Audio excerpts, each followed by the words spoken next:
Nandyal parliament నియోజకవర్గ TDP MP అభ్యర్థిగా Mandra Sivananda Reddy nomination దాఖలు చేశారు. నంద్యాల టికెట్ కేటాయించినందుకు చంద్రబాబుకు కృతజ్ఞతలు తెలిపారు.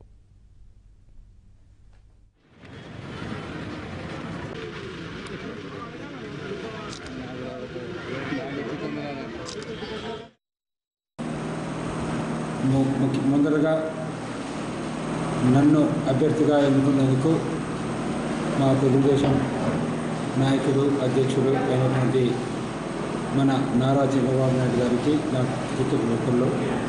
అదేవిధంగా ఈ 5 సంవత్సరాలు నందికొట్కూరు అసెంబ్లీ నియోజకవర్గంలో నన్ను టీడీపీ ఇన్ఛార్జిగా ఉంచడం జరిగింది. ఈ 5 సంవత్సరాల్లో నందికొట్కూరు నియోజకవర్గంలో అనేక అభివృద్ధి కార్యక్రమాలు అదేవిధంగా సంక్షేమ కార్యక్రమాలు కూడా చేపట్టడం జరిగింది.